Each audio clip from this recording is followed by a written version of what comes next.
Crazy movie అన్న, fans movie మొత్తం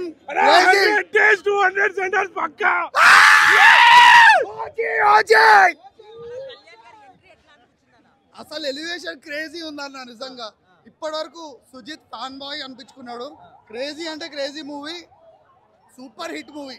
OG 2 ఇంకా ఇక తగ్గేదేలే. ఇంకా అసలు కొకైన్ దాగి కొట్టిన మ్యూజిక్ అన్నాడు. అసలు సుజిత్ భయ్య first of all hats off to you. ఎందుకంటే ఒక చిన్న ఫ్యాన్ లాగా సినిమా చూస్తూ పవర్ స్టార్ అనుకుంటూ ఎగిరిన వ్యక్తి ఇప్పుడు అదే పవర్ స్టార్ తో ఒక పాన్ ఇండియా మూవీ తీశాడు. జనాలని ఆకట్టుకుందామని, జనాలకి పవర్ స్టార్ని ఎలా చూడాలనుకుందామో అలా చూపిద్దామని చెప్పి పవర్ స్టార్తో ఒక సినిమా తీశాడు. ఒక మాఫియా బ్యాక్డ్రాప్ మీద ఒక ఓజీ అంతే, ఒక మాఫియా బ్యాక్డ్రాప్ మీద గ్రే షేడ్ ఉన్న హీరో సినిమా తీస్తే ఎలా ఉంటుందో మనకి సుజిత్ ఒక ఎక్స్పెక్టేషన్ సెట్ చేశాడు భయ్యా. ఇంకా సినిమా గురించి ఏం చెప్పేది లేదు, రివ్యూ ఇచ్చేది లేదు. స్టోరీతో స్క్రీన్ ప్లే బేస్డ్గా నడుస్తుంది సినిమా. అసలు ఎక్కడ కూడా డైవర్జన్ అనేది లేకుండా స్టోరీ మీద డిపెండ్ అయ్యి స్టోరీ మీదనే వాల్యూ పెట్టి క్యారెక్టర్ మీద ఫోకస్ పెట్టి సినిమా ముందుకెళ్తూ ఉంటుంది. అసలు ప్రియాంక మోహన్ గారు క్యూట్గా బబ్లీగా కనిపించారు. పవన్ కళ్యాణ్ గారు ఆల్రెడీ చెప్పేశారు మనకి, కొంచెం సేపే ఉన్నా కానీ మంచి స్టోరీ మీద మంచి ఇంపాక్ట్ ఉన్న క్యారెక్టర్ ఆవిడది కూడా. ఇంకా శ్రీయారెడ్డి గారు కానీ, ప్రకాష్ రాజ్ గారు కానీ, ఇంకా అర్జున్ కానీ, అసలు ఎవరైనా కానీ ప్రతి క్యారెక్టర్కి ఒక ఇంపార్టెన్స్ ఇచ్చాడు సుజిత్. అసలు ఎక్కడ స్టోరీలో డైవర్జన్ అని లేదు, సైడ్ ట్రాక్ అవ్వలేదు మూవీ. ఇంకా ఎలివేషన్ సీన్స్ అంటారా బ్రో, నేను 10, 15, 20 అని చెప్పను. ఎన్ని ఎలివేషన్ సీన్స్ కావాలో అన్ని ఎలివేషన్ సీన్స్ ఉన్నాయి. ప్రతి ఎలివేషన్ సీన్ కూడా ఒక హీరో ఇంట్రడక్షన్ లాగా ఉంటుంది. తమన్ బాబు, కొనిదెల్ల తమన్. ఇప్పుడు మేము కూడా మీసం తిప్పి చెప్తాం, ఎవర్రా అనిరుద్ చెప్తాం, ఇప్పుడు చెప్తాం ఎవరు అనిరుద్ ఎవరు చెప్తాం, మీసం తిప్తాం. తమన్ గారు చెప్పినట్టే ఓజీ సినిమాలో అన్ని చూపించారు, ఎలా చూపించాలో అలా చూపించారు. Look at your face in the mirror. అసలు ఈ బీజిఎం పెడతారని ఎవరైనా అనుకుంటారా బ్రో? ఈ బీజిఎం తో పడుతుంది చూడండి ఒక సీను, అసలు వేరే లెవెల్. ఇంకా ఇంటర్వెల్ దగ్గర ప్రీ ఇంటర్వెల్ దగ్గర నుంచి క్లైమాక్స్, ప్రీ ఇంటర్వెల్ దగ్గర నుంచి ఇంటర్వెల్ సీన్ పడే వరకు ఆ సీక్వెన్స్ ఏదైతే ఉంటుందో బ్రో, శవాలు లేచి తాండవం ఆడతాయి, శవాలు లేచి తాండవం ఆడతాయి. అలా ఉండింది ఇంటర్వెల్ బ్యాంగ్ అయితే. ఇంకా క్లైమాక్స్ అయితే జనాలకు వదిలేస్తున్నా నేను. క్లైమాక్స్ ఏంటో ఎలా ఉందో చెప్తే జనాలు లిటరల్లీ నన్ను కొడతారు, ఇగో వెనకనే ఉన్నారు కూడా. సో క్లైమాక్స్ అనేది ఏంటి అని నేను చెప్పను. కానీ పవన్ కళ్యాణ్ గారు మీరు ఇంకా సినిమాలు తీయండి. నో ఓజీ సినిమాని తీయండి, ఓజీ తీయండి బ్రో. స్పాయిలర్ ఇవ్వకండి బ్రో, జనాలకి స్పాయిలర్ ఇవ్వకండి. అసలు మూవీలో సింపుల్ గా ఒకటే చెప్తా, తెలుగు స్టార్డమ్ లో, తెలుగు ఇండస్ట్రీలో, ఇండియన్ సినిమాటిక్ యూనివర్సెస్ లో ఇప్పుడు ఓజీ అనేది కూడా చేరిపోయింది. మీకు వదిలేస్తున్నా ఇంకా అంతే, ఇంకా ఇంతకు మించి నేనేం చెప్పలేను. అంతే, మీరు ఓజీని ఎంజాయ్ చేయండి, ఆ ఓజీ వైబ్ని హ్యాపీగా ఫీల్ అవ్వండి. పవర్ స్టార్ పవన్ కళ్యాణ్ గారు సినిమాలు తీసేంత వరకు ఆయన ఇంకో 10 ఏళ్ల తర్వాత వస్తుంది ఆ సినిమా, 10 ఏళ్ల తర్వాత హిట్ కొడతారా, ఇవన్నీ మనకు అనవసరం. సో పవన్ కళ్యాణ్ గారు మనకి స్క్రీన్ మీద ఇప్పుడు కనిపిస్తున్నంత వరకు ఆయన చరిష్మాని, ఆయన స్క్రీన్ ప్రెజెన్స్ని ఎంజాయ్ చేయండి అంతే. ఒక్క నిమిషం, డైరెక్టర్ కి ఖచ్చితంగా నేను క్రెడిట్ ఇస్తా 100%. సుజిత్ భయ్య మీరు ఎక్కడ కనిపిస్తే అక్కడ మిమ్మల్ని కాళ్ళు మొక్కి మీకు గుడి కట్టేసి అభిషేకాలు చేస్తారు సుజిత్ భయ్య. అలా తీశారు సినిమాని. సుజిత్ భయ్య కనుక కనిపిస్తే కాళ్ళు మొక్కి పాలాభిషేకాలు చేసి గుడిలు కట్టేస్తారు. అలా ఉంది సుజిత్ భయ్య డైరెక్షన్, సుజిత్ భయ్య తాలూకా స్క్రీన్ ప్లే. తిప్పాలి, ఖచ్చితంగా తిప్పాల్సిందే. ఇప్పుడు తమన్ భయ్య చెప్పారు అసలు ఓజీలో మ్యూజిక్ అంటే ఏంటో, బ్యాక్గ్రౌండ్ మ్యూజిక్, పాటలు అంటే ఏంటో చూపిస్తామని చెప్పారు.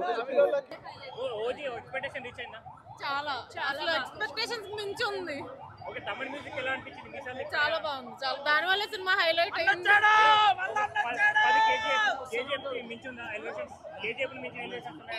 మించి ఉంది. చాలా బాగుంది. రేటింగ్ ఎంత ఇస్తారు అవుట్ ఆఫ్ 5? 10 కి 100.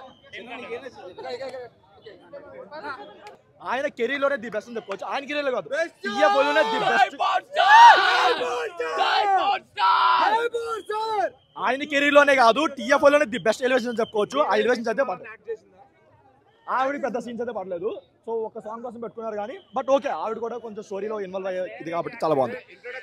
మామూలే కాదు అసలు, ఆవిడ చింపి పడేశారు. ఆయన చెప్పాడు కదా ఒక మ్యాన్షన్ హౌస్లో పెరిగిందని చెప్పి, అలా అయితే ఆవిడ యాక్టింగ్ అయితే పెళ్ళింది. ఓజస్ గంభీర క్యారెక్టర్లో పవర్ స్టార్ పవన్ కళ్యాణ్ గారి సింగిల్ అంటే వన్ మ్యాన్ షో చేశాడని చెప్పచ్చు. ప్రాజెక్ట్ స్టార్ట్ అయిన దగ్గర నుంచి హైప్ తగ్గట్టుగా సుజిత్ స్క్రీన్ ప్లే అవసరం అని చెప్పచ్చు. స్క్రీన్ ప్లే డైరెక్షన్కి మ్యూజిక్ తమ్మనికైతే కనుక సెల్యూట్ చేయొచ్చు భయ్య. బీజిఎం అంటే బ్యాక్గ్రౌండ్ మ్యూజిక్తో పాటు సాంగ్స్ కూడా ఫ్యామిలీ ఎమోషన్స్ తగ్గట్టు కూడా ఒక మంచి ఫీల్ అనేది క్రియేట్ చేశాడు. ఈ సినిమా చూడకపోతే గనక వాళ్ళ జిందగీ వేస్ట్. పాయింట్ ఏంటంటే స్టోరీ ప్రకారం ఓ మై గాడ్ అని రూమర్ వచ్చింది టైటిల్, తర్వాత ఒరిజినల్ గ్యాంగ్స్టార్ అని వచ్చింది. ఇప్పుడు పార్ట్ 1లో వచ్చేసి ఓజస్ గంభీర క్యారెక్టర్లో peak one man show. Pawan Kalyan గారు కెరీర్లోనే ఇది ఒక బెస్ట్ మెమరబుల్ మూవీ అనుకోవచ్చు.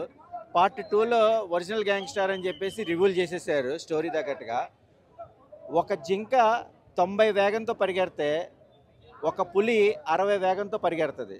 కానీ జింక పులికి భయపడుతుంది, ఎందుకు? దొరికితే చంపేస్తుంది, మన జీవితం అయిపోద్ది కదా అని.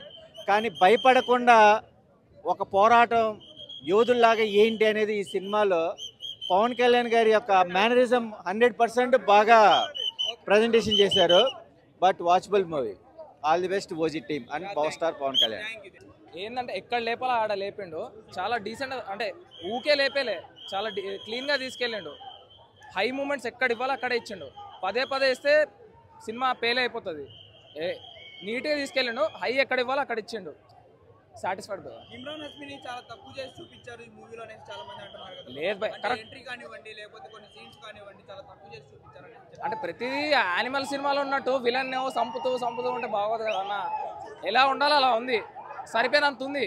అంటే ఆయనకు అది సరిపోతుంది, ఎక్కువ లేదు తక్కువ లేదు, బాగుంది. హీరోయిన్ చంపేయడం ఏంటి ఈ సినిమాలో నాకు అర్థం కాలేదు.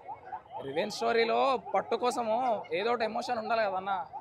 అంటే వన్ ఆఫ్ ది ఎమోషన్, అది ఒక్కటేనే కాదు, ఎక్స్పెక్టెడే, అది ఎక్స్పెక్టెడే, అందరు ఎక్స్పెక్టెడే. బాగుంది సినిమా అయితే, ఓవరాల్గా బాగుంది, మంచిగా ఉంది. మంచి ఏంటంటే లీడ్ కూడా ఇచ్చిండు అనమాట, మంచి లీడ్ ఇచ్చిండు లాస్ట్లో. పవన్ కళ్యాణ్ సాంగ్ కానివ్వండి, పవన్ కళ్యాణ్ డాన్స్ కానివ్వండి, ఎలా అనిపించింది ఈ మూవీలో? డాన్స్ ఎందుకు ఉంటుంది అన్న, నాకు అర్థం కాదు. డాన్స్ లేదు, సాంగ్స్ లేవు అసలు ఈ మూవీలో. సాంగ్స్ తగ్గట్టు కొంచెం ఏదో ఒక స్టెప్ అయినా ఉంటుంది కదా కొన్ని సీన్స్ దగ్గర. డాన్స్ అయితే ఏం లేదన్న, పాటలు ఉన్నంత వరకు బాగున్నాయి. తమన్ చాలా నీట్గా డ్యూటీ చేసిండు, చాలా నీట్గా చేసిండు. అన్ని ఫైట్లు కూడా కాదన్న, ఎంతవరకు ఉండాలో అంతవరకు ఉంది, ఎంతవరకు ఉండాలో అంతవరకు ఉంది, నీట్గా ఉంది, నీట్గా. లేదు లేదు లేదు, పొలిటికల్ సైడ్ ఏం లేవు, పొలిటికల్ సైడ్ ఏం లేవు అసలు. బిఫోర్ సినిమాలో లేవన్న. నిజంగా ఏంటంటే ఒక సాటిస్ఫాక్షన్ ఉందన్న, ఒక సాటిస్ఫాక్షన్ అంటే చూసి మనకు అనిపిస్తుంటుంది ఏంటిది క్లీన్గా వెళ్తుంది ఇలా అని అనిపిస్తుంది, కానీ చూసిన సాటిస్ఫాక్షన్ ఉంటుంది. అంటే కంప్లీట్గా అరే ఇది అనుకున్నట్టయితే దొబ్బెట్లేదురా బాబు, ఇది అస్సలు లేదు అట్లా. ఖచ్చితంగా నేను ఓ హైప్ కూడా ఇయ్యానన్న, మంచిగా వచ్చి అందరు వచ్చి కంప్లీట్గా ఎంజాయ్ చేయొచ్చు. సినిమా స్టార్టింగ్ నుంచి అలానే ఉందన్న, ఆ మాటకు వస్తే సినిమా స్టార్టింగ్ నుంచి అట్లానే ఉంది. హై ఎక్కడ ఇవ్వాలో అక్కడ ఇచ్చిండు, అంటే సాటిస్ఫై చేసిండు అన్న, సాటిస్ఫై చేసిండు. ఊరికే ఇవ్వకూడదు కదన్న, ఊరికేస్తే సినిమా ఎందుకు అవుతుంది. ఓవరాల్ రేటింగ్ ఎంత ఇస్తారన్న? ఓవరాల్గా నేను ఫ్యాన్ 10కా, ఒక ఫ్యాన్ గా కాకుండా ఒక ఆడియన్స్ గా ఎంత ఇస్తారు? నేను సినిమా లవర్గా చెప్తున్నా అన్న. సినిమా లవర్గా అయితే నేను చూసి ఇప్పుడు ఒకసారి చూసినా కాబట్టి నా రివ్యూ ఒక 10కి 7.8 అట్లా ఇస్తాను అన్న. Super power star is back. ఓజీని ఎప్పుడు ఆపలేడు. Nice very nice. సూపర్.